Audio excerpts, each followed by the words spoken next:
The Case of the Chiming Clock.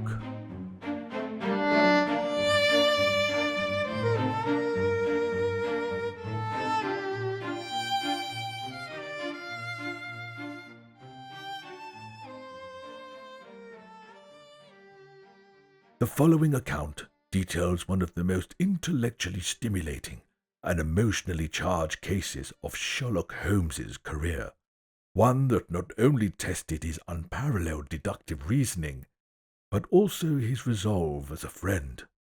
The events began, as many of our adventures did, with an unexpected and grim visitor to 221B Baker Street. Holmes was seated in his customary armchair, the familiar haze of pipe smoke curling around him as his sharp eyes stared at the ceiling, lost in thought. I, on the other hand, was immersed in the morning paper. When Mrs. Hudson appeared, announced the arrival of Inspector Lestrade. His entrance was marked by a furrowed brow and an expression darker than usual. "Good morning, Lestrade," Holmes remarked without shifting his gaze. "Judging by your demeanour, you'll bear news of an unfortunate nature." "Indeed, Mr. Holmes," Lestrade confirmed as he took his seat. "I'm afraid it's Bartholomew Finch. He has been murdered." Holmes sat upright, his languor replaced by a sharp intensity. "Bartholomew Finch, the horologist, a man whose acquaintance I held in high regard." "The very same," Lestrade affirmed. "His body was discovered in his workshop late last night. No sign of forced entry, and the cause of death appears to be a blow to the head. The scene, however, struck me as peculiar, and I thought it prudent to seek your expertise." Holmes was already reaching for his coat. "Watson, we have no time to lose. Lestrade, lead the way." Bartholomew Finch's workshop was a veritable temple to the art of horology. The room was dominated by an intricate array of clocks, their rhythmic ticking forming a steady and almost oppressive symphony. The sight of Finch's lifeless body sprawled across his workbench brought a solemn silence to the space. A faint aroma of varnish and machine oil hung in the air, mingled with the sombre atmosphere of tragedy. Holmes approached the scene with a reverence I had seldom witnessed. His examination of the body was brief but meticulous, his attention soon drawn to a large ornate clock prominently displayed in the corner of the room. "This clock was Finch's magnus opus," Holmes murmured, running his fingers along an elaborately carved casing. "Noticed the fine scratches near the lock. Someone has tampered with it recently. Yet there's no evidence of a break-in," I observed, noting the pristine condition of the workshop.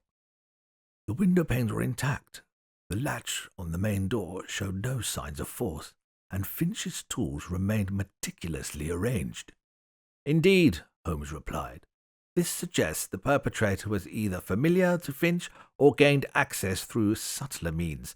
However, the true enigma lies with this clock. Listen closely." I strained to hear and detected an irregular chime amid the otherwise orderly ticking.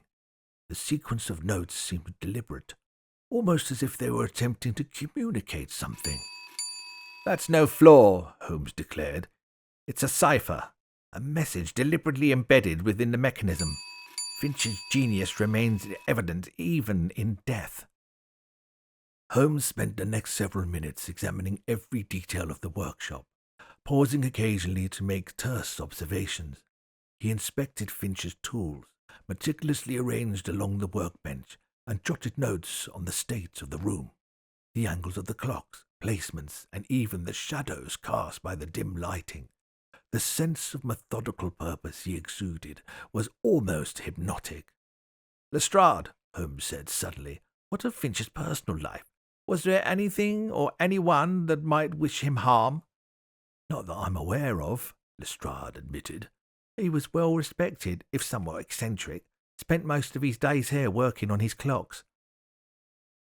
Holmes' gaze sharpened. "Eccentric, you say? That often invites envy or resentment. Did he have any rivals in his craft?" Lestrade hesitated.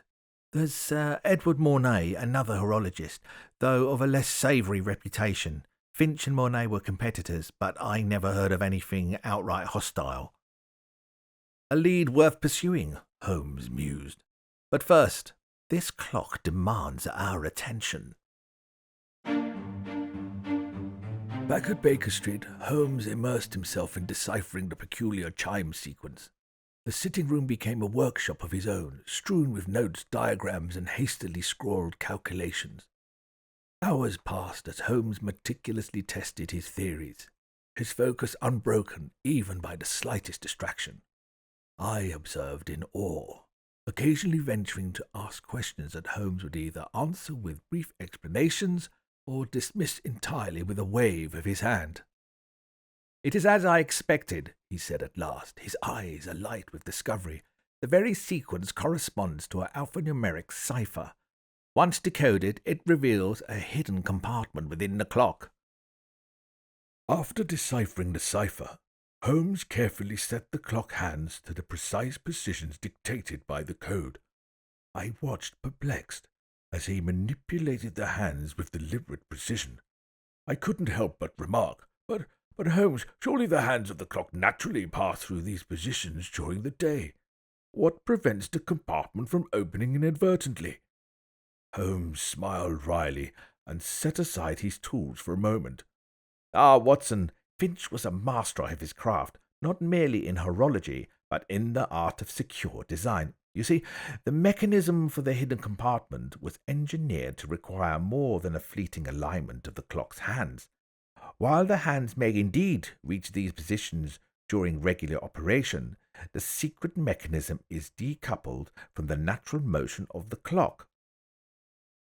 Finch designed it such that the gears and levers involved in the release remained disengaged unless the hands are manually adjusted and held steady for a prolonged period.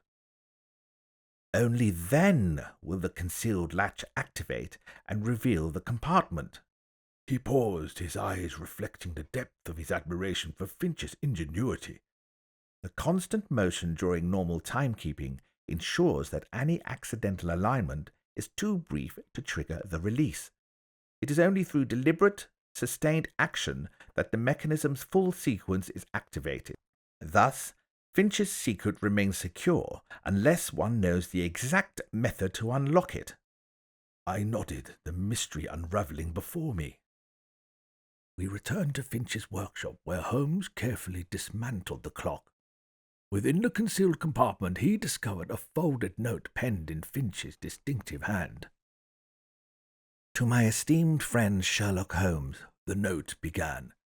"If you are reading this, I have fallen victim to a conspiracy. Beware the thieves of time. Protect Clara. She knows more than she realizes." Holmes' expression hardened as he read the words. Finch's brilliance was matched only by his bravery. This conspiracy extends far beyond his workshop. Lestrade, we must act swiftly. Clara Finch, his apprentice, is now in grave danger.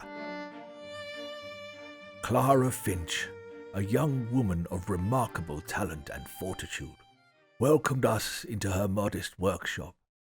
Despite her evident distress, her workshop reflected her dedication to the craft, with intricate mechanisms in various stages of completion.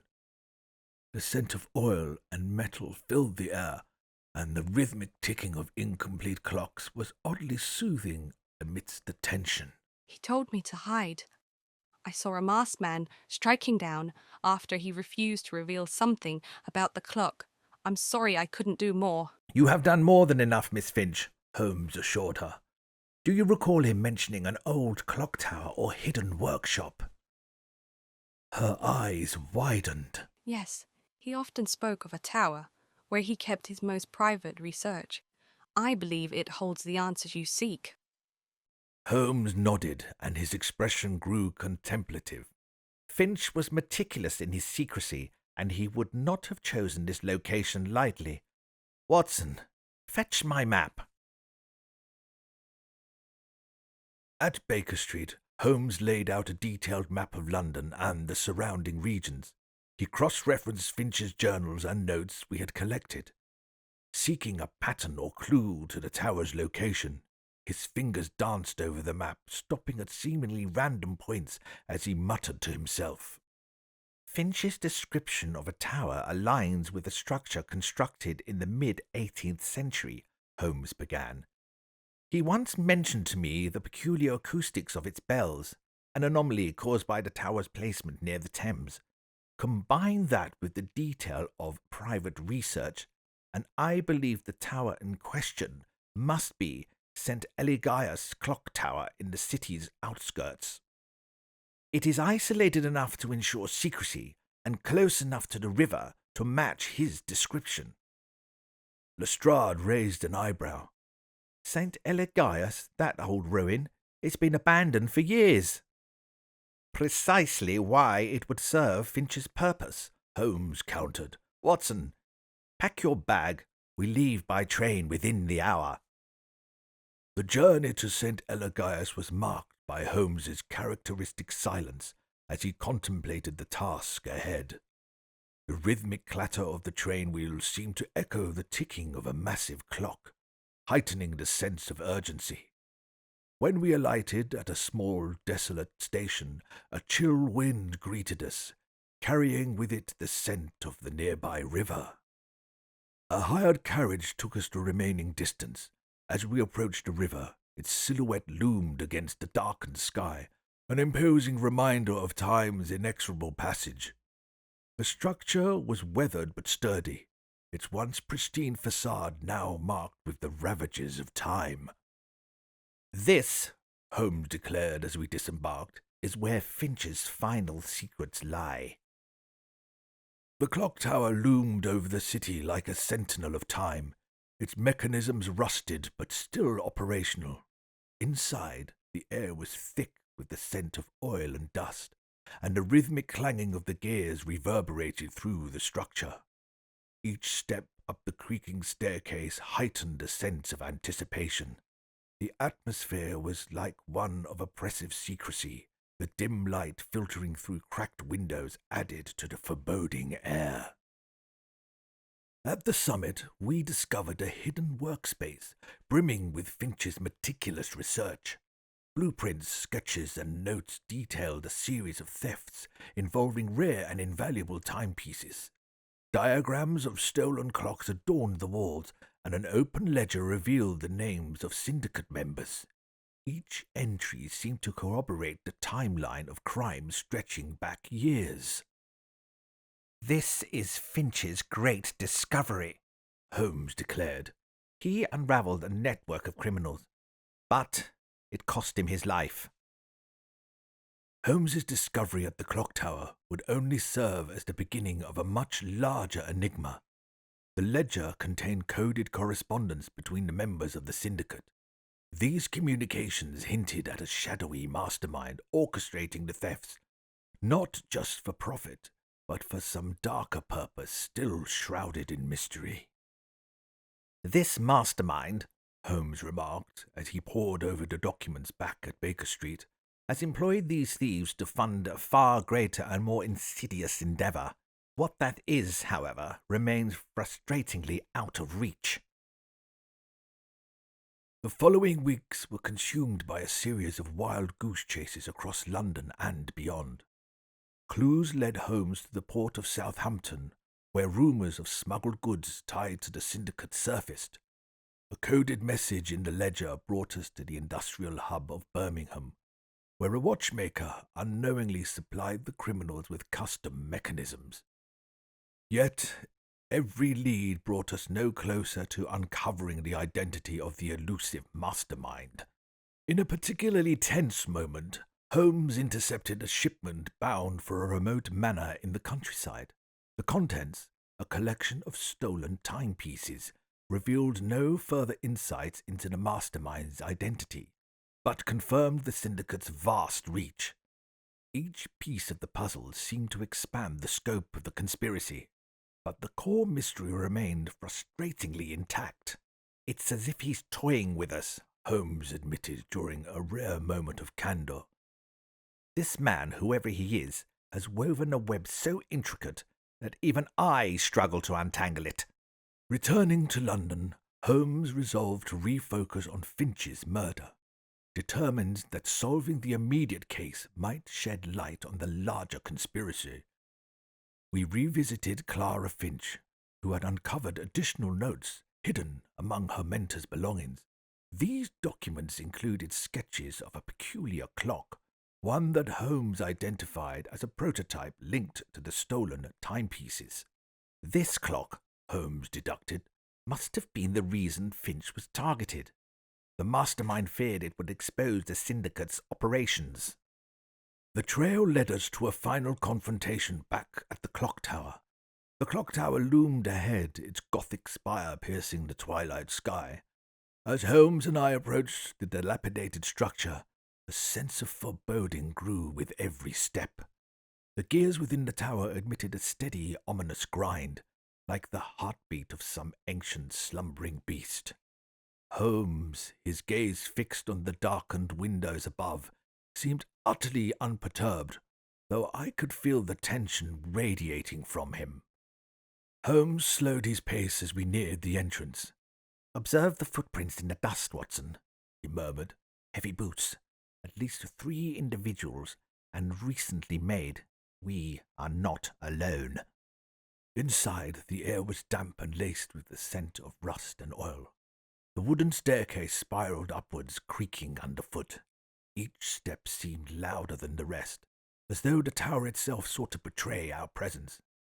As we ascended, the rhythmic clang of gears grew louder, reverberating in the enclosed space.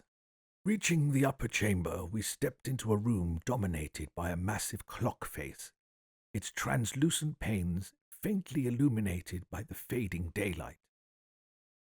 The chamber was cluttered with tools, ledgers, and blueprints. Finch's hidden workshop. Scattered across the tables were incomplete mechanisms, their intricate designs a testament to his genius. Holmes began rifling through the documents, his movements precise and deliberate. I, however, froze at the sound of footsteps below. Moments later, 3 men emerged from the stairwell, their crude appearance in stark contrast to the refinement of the workshop. They were thuggish in demeanor, dressed in mismatched attire that reeked of the docks. 2 carried cudgels, while the third, taller and broader than the rest, levelled a revolver at us. "Well, well," the leader sneered, his voice coarse. "What have we here? Looks like we've caught a couple of rats snooping where they shouldn't be." Holmes turned to face them, his expression unflinching. "And who might you be? I would hazard a guess that you are mere lackeys in a much larger scheme, pawns, if you will, in a game far beyond your comprehension." The man with the revolver chuckled darkly. "Big words for a dead man. Whatever you found here, you're not leaving with. We dealt with your man Finch, and now we're gonna deal with you." I instinctively stepped forward, but Holmes raised a hand to stay me. "Steady, Watson. These gentlemen are not here to debate philosophy. But tell me, sir," he said, addressing the leader, "what does your employer hope to achieve by silencing us? Surely he understands that the truth has a way of revealing itself." The leader scowled. "Enough talk. Hand over what you found, and maybe we'll make this quick." Holmes, ever calm, merely smiled. "I see Mornay isn't here. Curious, considering this entire operation bears his handiwork." At the mention of Mornay's name, the leader's composure faltered. "He has nothing to do with this." Holmes stepped forward. "Then why do I find his craftsmanship in every stolen clock? Did Finch uncover his involvement before he was killed?" "You'll misunderstand the situation entirely. You see, while you've been kind enough to show yourselves, I took the liberty of ensuring we would not be unaccompanied. If you listen closely, you may already hear the footsteps of Scotland Yard on the stairs below." The henchmen exchanged nervous glances, but the leader snarled. "Bluffing won't save you, Holmes." "Bluffing, am I?" Holmes retorted. "Then you won't mind if I demonstrate my own insurance." He gestured subtly towards the far side of the room. where a sudden creak of floorboards heralded the arrival of Lestrade and two officers, revolvers drawn.